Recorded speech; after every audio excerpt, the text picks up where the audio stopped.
Le Comité du patrimoine a préparé quelques capsules vidéo sur l'église et la paroisse de Saint-Charles. Aujourd'hui, nous recevons Bernard Bergeron. Le père Bernard Bergeron est né à Saint-Charles-de-Mandeville le 17 août 1931. Il entre chez les Pères Blancs d'Afrique et prononce son serment de missionnaire en 1957.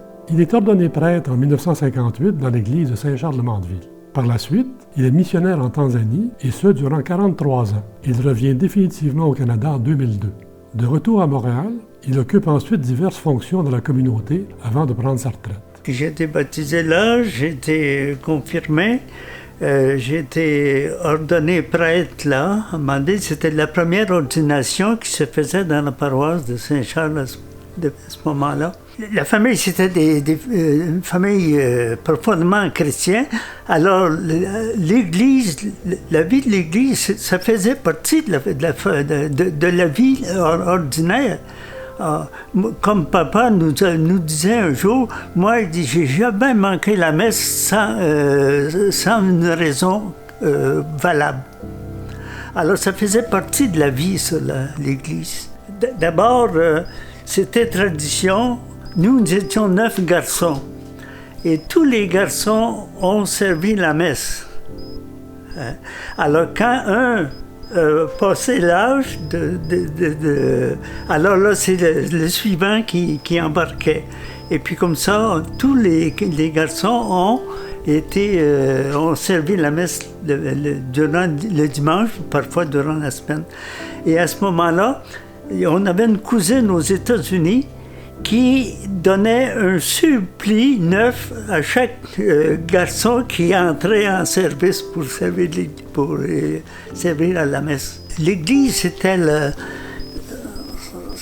le cœur, c'était la source qui aidait les gens à pouvoir continuer à vivre là, et faire vivre leur famille et se développer.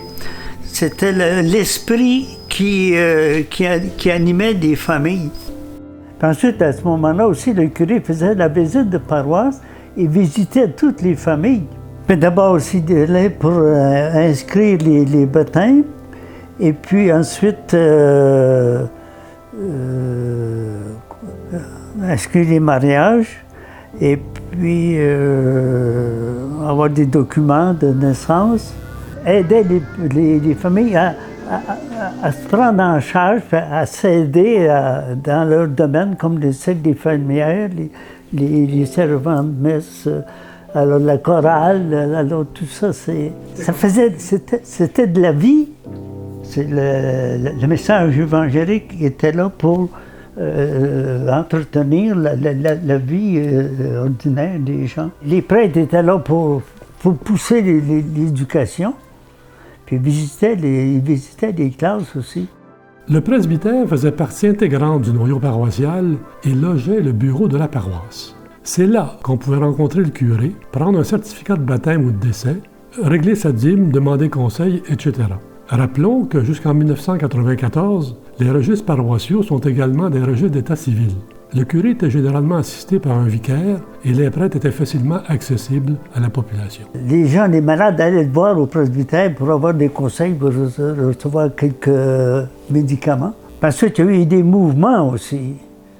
Il y avait des enfants de cœur, les sectes des fermières. Tout ça, souvent, c'était inspiré par les prêtres qui étaient là.